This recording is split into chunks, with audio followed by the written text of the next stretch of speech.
Hello everyone and welcome to another video. Today I'm going to show you an experiment I did 3 years ago regarding using green waste biogas slurry as a nutrient source for a nutrient film technique hydroponic system combined with the moving bed biofilm reactor. I recently finished compiling that experiment into a technical report. I will link it in the description of this video so you can read about it. But the idea was to take, first of all, the idea was to explore different types of organic hydroponics or bioponics. In this sense, we were looking at more alternative nutrient sources. And one of them that we happened to get access to was the slurry of a biogas production plant. So the way it worked was this biogas plant received organic waste, in this case specifically green waste from parks of the city.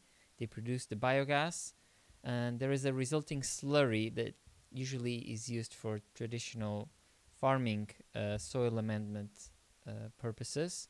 But we wanted to explore if we can grow from that purely hydroponically. And so we set up an experiment. And you will read more in detail the results on the paper, but in this video I want to show you more of the pictures and the videos I made during that. So this is basically the design of it. We took zipgrow towers that we already had for our CSA aquaponics system, but instead of using them vertically as they are intended to be used, we used them horizontally with a bit of a tilt so as to still have some gravity flow of the water. Of course, you're not meant to use the zipgrow towers this way, and we would soon find out how many problems this can cause us.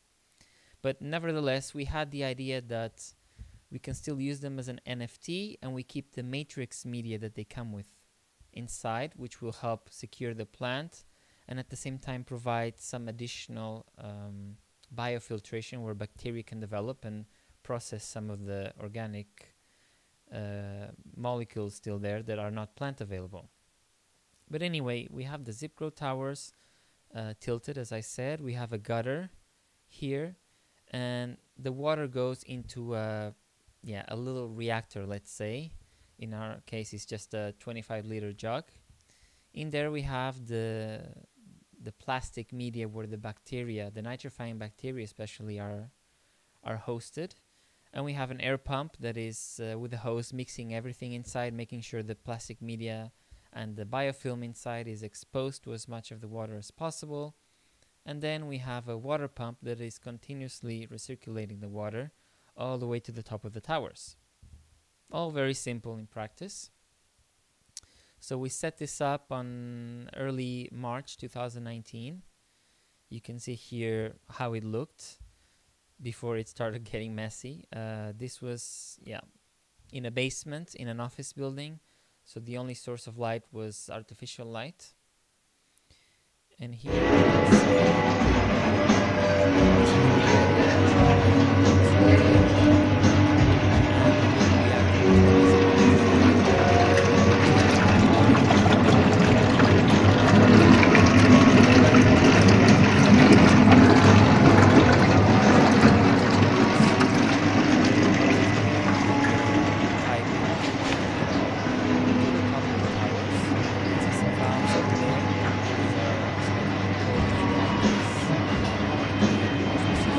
too much flow or too little flow.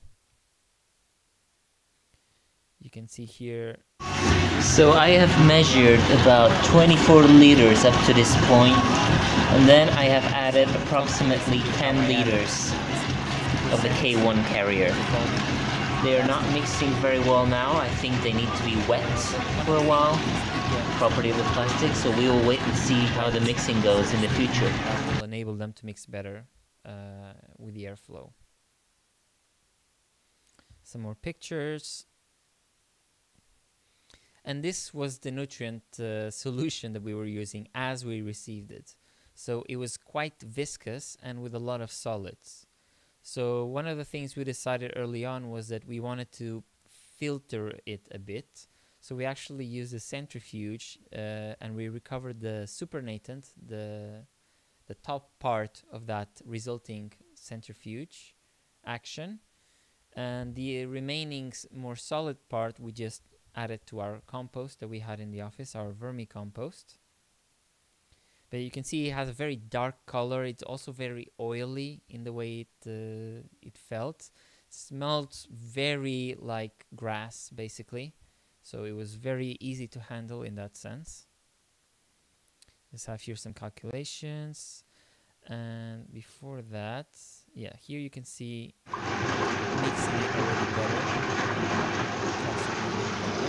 So this is the kind of flow you want to have in these reactors.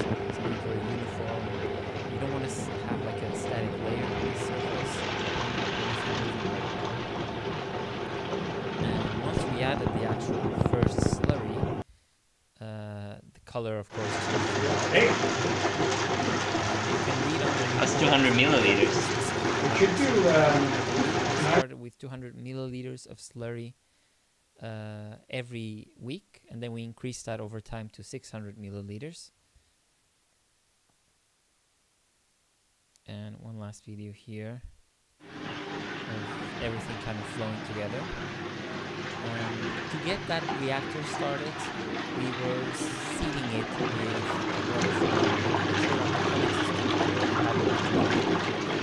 so the actual colonization of that plastic that we added happened fairly quickly because we were adding already water and bacteria from an existing system.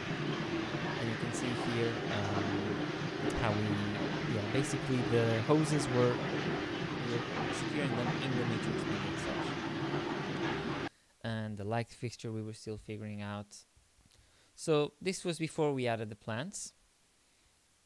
Then we started adding some of the plants, and in the report you will read how we had actually a lot of problems, mostly because of both bugs, specifically aphids, as well as a lot of leakages, because we were using a very non-conventional growing way, which is an NFT with the matrix medium, and the plant roots themselves were clogging a lot of things, and that resulted in we losing water over time.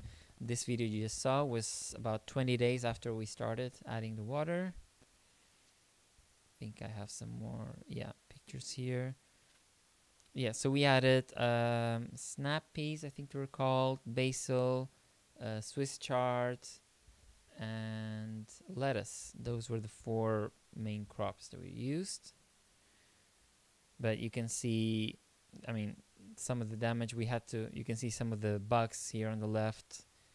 We had a lot of trouble getting rid of it. We tried different types of pest control. Eventually we were able to get rid of that.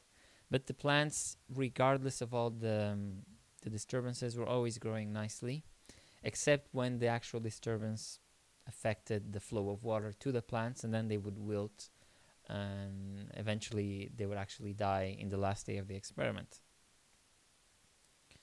And sometimes we noticed that we have so many aphids, we had to switch the towers and restart the whole thing. We also had aphids in the area where we were seeding. So it was all very much of a hassle, I would say. Here we added the basil tower. The lettuce is already pretty big, and the Swiss chard is just added as well. So this was the 10th of April. And bear with me as I don't know exactly what I have on the folders. We noticed a little bit of browning on the edge of the lettuce, but it never affected more of the growth, let's say. The real trouble was the aphids and the flow. I have some pictures where you will be able to see the actual problems that we had with the flow. But yeah, some light discoloration, some light browning of the leaves and the edges, but nothing ever too bad. This was the early basil seedling. They took a while to get started, but once they got started, it just grew massively. There's always that period when you add a seedling from a different hydroponic setting, or even from a soil setting. It needs to adapt to the new environment. Here you can see the Swiss chard adapted much more quickly. And of course, we don't know exactly all the spraying we were doing to control the pests, how that was affecting the actual growth of the basil, for example. Some more pictures. So yeah, this is on the 17th of April.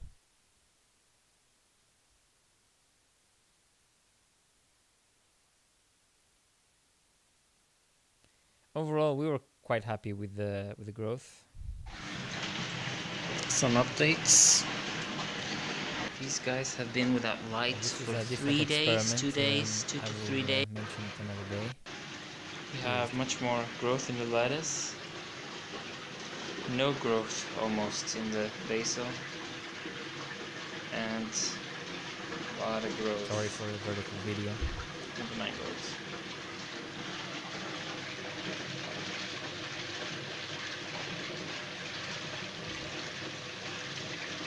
Basically, I would say we proved the concept. Of course, there's many things we can do better. And at the same time, roughly, IKEA was also doing something similar. They had a pilot project in an IKEA in Malmö. This was also running from organic waste, hydroponically, and they were growing lettuce in a shipping container. And the lettuce they were serving in the kitchen directly. And then the food scraps they were collecting, and they were growing the fertilizer from that. So we got to visit that. Unfortunately, I don't think we're allowed to take pictures or videos. Otherwise, I would do another video about that. And here you see the problem I was talking about. So the water, first of all, the nutrient solution we're adding had a fair bit of solids, even though we were collecting mostly the supernatant. But the real problem was the setup. Even though we were playing a bit with the tilt of the towers, the problem was that the media itself and the roots of the plants as they were growing were obstructing the flow of water to the point that it was starting to come back on the top part of the tower and flooding. And over time, we were only really look after this experiment once a week.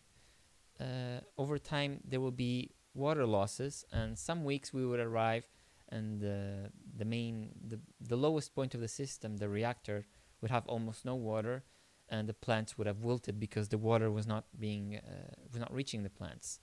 So that was something that no matter how hard we tried, we couldn't fix it, because we were going at it wrong from the start. We were supposed to use a proper NFT without a matrix media, finding a different way to hold the plants. I don't think we needed that matrix media, because even the surface of the water in contact with that plastic was not enough to really build a sufficient bacterial colony. I think we had it covered with the plastic media that was moving in the reactor.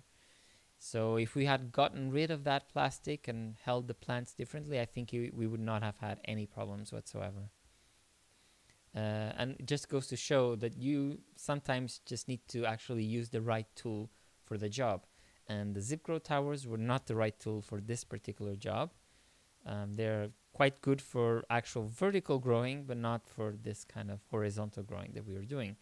And you can really see we would try to handle, to really control the flow and see maybe if we lower the flow a little bit, the water will not start coming off this hole here. But it was a losing battle. We would just end up losing the water all the time. So this was on the 17th of April. On the 25th, you can see much more lettuce growth. The basil is still not growing a lot. You still see some browning, but we don't know if we were really not doing any pH control. We don't know if that's related to that. We were monitoring it, but we weren't controlling it. Basically, we're trying to do as low additions to the system as possible. We're just replenishing the water that was lost through evaporation or through the losses through the plumbing, or adding the nutrient solution. That was basically everything we were doing. And of course, we were adding that three different types of spray to control the aphids, so that probably affected the growth somewhat. in the report you can actually read the specific types we used. 2 of them I think were commercial solutions. Yeah, so this is the overall way it looked. You can see the light fixture we had. Yeah, and quite compact overall. I think it could have worked just as well in a vertical setting if we had moved it up. I don't remember why we decided to do it this way. Probably to just out of convenience. It was just easier for us to set it up this way. And I think here, yeah, a video. I start with the other experiment, which I have written a report about, where we use vermicompost powder as the nutrient source. And that experiment was also affected by the same aphids that was affecting our experiment. Okay, sorry. So this video doesn't have... This is the one. Here you can see the overall system. Again, sorry for the vertical video. You get an idea, basically. There is growth happening. Yeah, we were happy with what we were getting. I think this type of nutrient solution is harder for the average person to get hold of, unless you're doing maybe your own biogas production at home. But only very few people can actually afford that. Although there are some commercial solutions you can buy to actually produce your own biogas. So a quick update. Sugar snaps were getting attacked by aphids and looking terrible after the treatment I did to them. That we had to kill. So I've replaced that tower with nothing. I was going to add the plants. The lettuce is doing awesome. There's some wilting possibly. As you can see. Maybe this is the wrong. Doesn't even. Yeah, this looks much younger. Reactor seems. So this might be misplaced. Sorry about that. All right, 25th. Let's go to May. And here you can see, yeah, exactly. That other video was much earlier in the growth. So here we added the snap pea, or sugar snaps in Swedish, literally translated. Here you can see the basil is finally starting to grow. And in the end, we were able to get a big harvest of both lettuce, Swiss chard, basil, and the snap peas themselves developed the pods that we could harvest. When designing the system, I remember I was more concerned from the gutter point of view. That seemed more like the weak spots. But like I said, the problem ended up being the top of the towers with the flow coming off. I believe you can see an aphid right here, for example. It was a constant battle.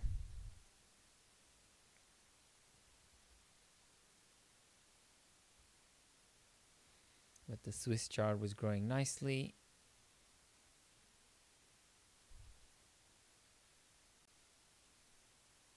Same as the lettuce. And the basil finally starting to grow a lot.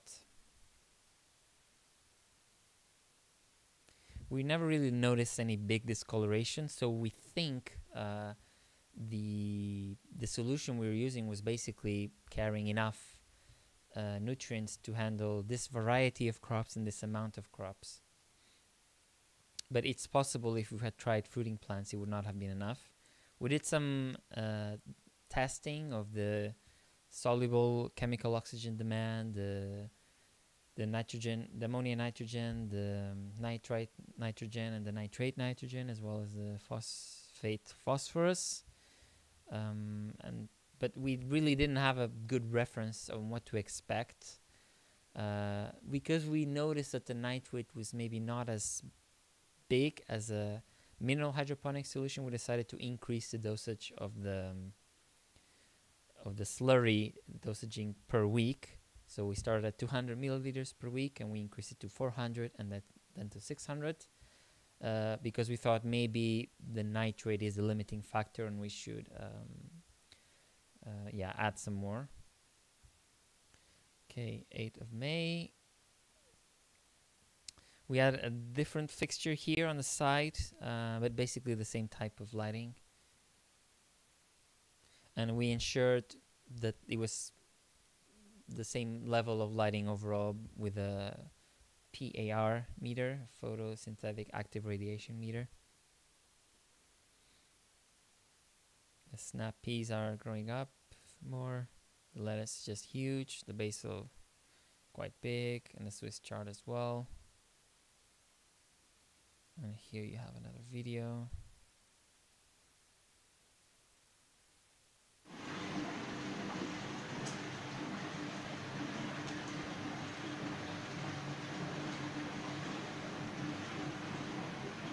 So yeah, well, this system might be hard for you to replicate because you don't really have access to this kind of nutrient solution.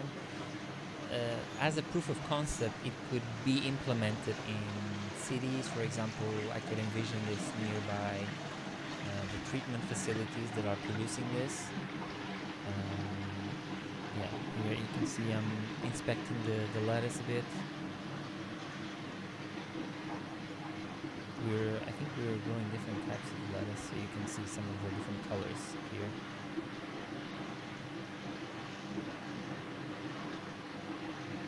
At least from the normal lettuce we're growing elsewhere. And even though sometimes we have these big issues with the flow and especially the lettuce will wilt a lot, once we fix that, it would come up. That's one of the disadvantages of the nutrient film technique. It's actually that I think I have some aphids here. One of the disadvantages, especially in a tilted system like this, is that if there is no water flow for a few hours, the root will actually dry up because even though we had that matrix media, it doesn't hold any moisture whatsoever. So in other designs, in another video I have on this channel, where we used anthroponics, it was an anthroponic system in NFT, we actually had it very lightly tilted and in such a way that there was always at least a level of water, so the plants wouldn't die quickly if the flow for some reason stopped. You can see here with the Swiss chard that the leaves were really big. I put my hand next to one of them.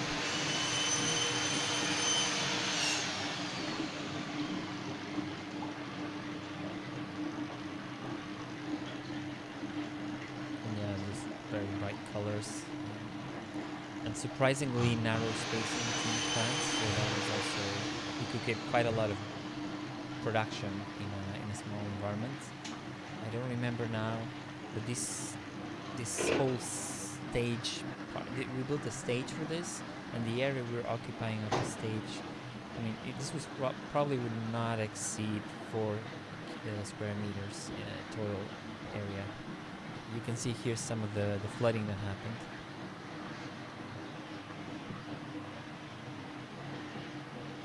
Yeah, I'm inspecting for aphids. I think I found some maybe. Yeah. It was disappointing to see so many aphids, but what can you do? So 8th of May, 13th. You can see here much more luscious growth. The basil also keeps going. The Swiss chard. Yeah, here you can see some of the bucks. The lettuce. Here you see some signs that the aphids were around. And it really is the perfect environment for them because it's indoors and there's no predators. Once they get in, they wreak havoc. That's why it's so important when you're managing an indoor crop that you sterilize yourself when you're coming in, especially if you've been around other plants outside.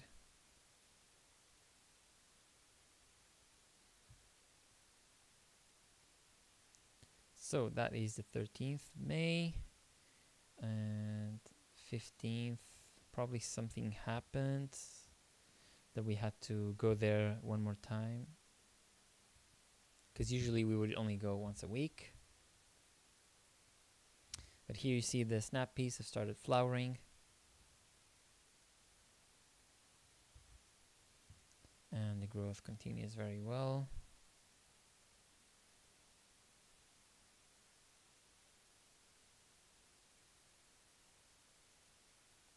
Here you can see some of the damage that was appearing in very few of the lettuces. This necrosis, and it never really spread. We don't know if we don't think it was related to nutrient deficiency. Maybe an imbalance on the chemicals of the water, preventing the lettuce to absorb something. Maybe this is the lights we were using. Maybe some of the disruptions with the flow could be causing this. Yeah. Some of this curling of the leaves is also, I don't know enough to say what was causing that.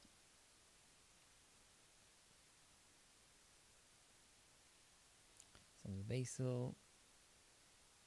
Yeah, some of the more damage of the lettuce, but very few of the lettuces had this. Overall, the lettuces look quite healthy.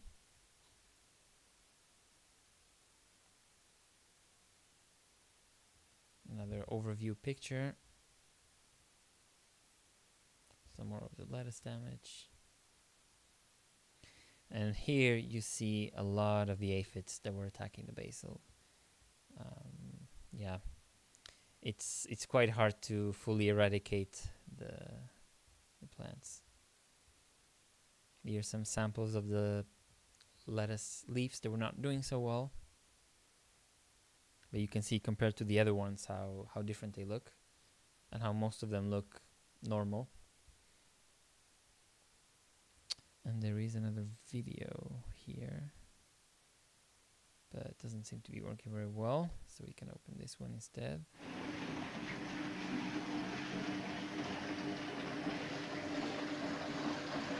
You will see in one of these other folders actual pictures of how it looked when we had a more serious flow issue where the plants were doing. But when it's working, it would look like this. Luscious growth, all good.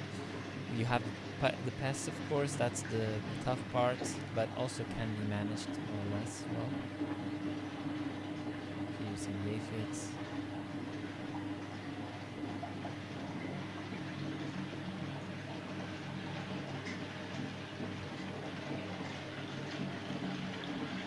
So we did quite a thorough inspection every time we were there once a week. So this was the 15th of May. 18th is when we had one of those big issues with the flow. So you can see the lettuce especially and the Swiss chard have completely wilted. We thought maybe we killed them because we didn't know how long they had been without water. We could see that some of the plants were still doing okay. So we just tried to fix the flow as soon as possible and hope for the best. And a few days later, on the 22nd, you can see that it has recovered, basically. So it has gone back up. It has unwilted itself, the plants. So that was pretty good. Here you start to see some of the pods that I mentioned that fruited from the snap pea. So basically soon ready for harvesting. Not very big, but we did get quite a decent harvest from it. Another overview. And you can see that the plumbing, we're always experimenting with it. We start at the very edge of the tower, then we move it a bit forward, thinking, okay, maybe if we move it forward in the tower, it will not have enough, it won't rise so much as to cause the overflow on the top of the tower. Then we move it even further, we put it almost vertically. We were really kind of desperate, and at this point we have so much growth, there's no point in restarting the experiment. There's no point in getting rid of the media, because that would destroy the roots of the plants and starting without the media. So we just try to adjust as we go along. Some measurements, and here is another video. So yeah, every time we came each week and we went down the stairs, we never knew what we were gonna find. Maybe everything would be dead, or maybe everything was growing spectacularly. really depended on how well we fixed the previous issue the last week. Sometimes, occasionally, one of us would go and check it during the weekends. Usually we would go Wednesdays, but sometimes we would go weekends and check on it and maybe fix something then. Yeah, you can see a lot of production here going.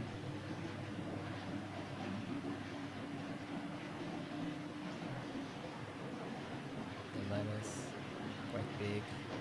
The basil leaves, quite big as well. A jungle of basil, basically. But still some aphids, some signs of aphids.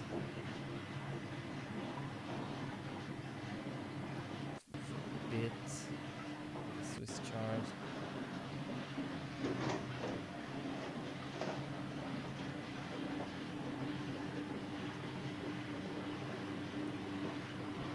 Overall, we didn't notice that there was a lot of damage to the plants, to the leaves of the aphids. We saw a little bit of damage, but not a lot because we were quite on top of it, adding some sprayed solution to manage the aphids. Of course, if we had let it run without any control, probably the plants wouldn't have grown to this size at all because they would have just been attacked by a big colony of aphids all the time.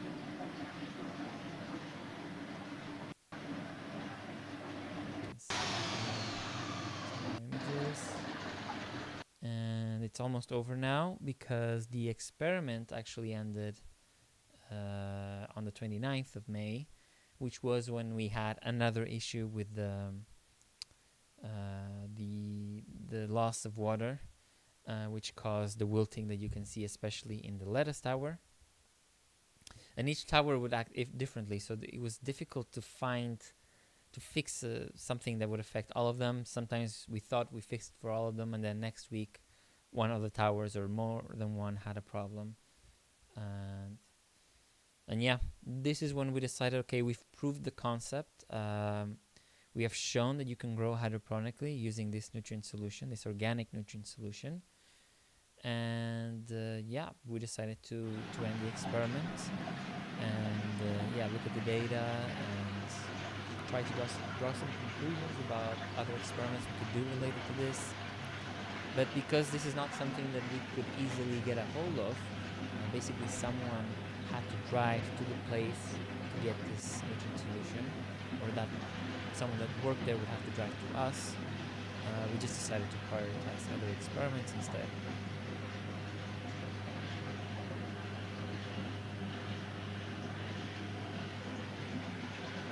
But yeah, a shame. We know now, I mean, with the benefit of this experiment we've done, with the report I've written, if you're planning to do something similar, even if you're not using this biogas slurry, just in the setup itself, now you know what can happen. Don't use the zipgrow towers like this. Don't build NFTs, the nutrient filling technique system, with something that can clog easily. But probably from this 4 square meters, I would say we got, yeah, a few plastic bags worth of produce. So this was basically it. Here is one of the pictures I added on the report, how we began with a slow growth, and over time how that became a big luscious growth of crops. When you actually go read the report, you can find why we were doing this, basically, all the specific materials we used, how we set it up, the constraints we were working with a bit. And here's the picture I was talking about. Here you have the list of the disruptions we had and when we had them and what we did to compensate for them. Some more pictures of the aphids and the overflow, the wilting we were having, the measurements of pH and EC over time that we made, and the actual measurements of COD, ammonia, nitrate, nitrite, phosphate that we also looked at. And some recommendations if you're thinking of doing that in the future, or replicating something like this, What more things can you do to prevent the disruptions? What other things can you test? It's all here, and of course we have some references as well.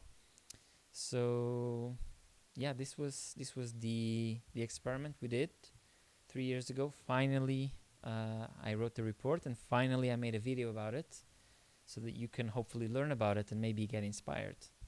So thank you for watching, and I'll see you in the next video.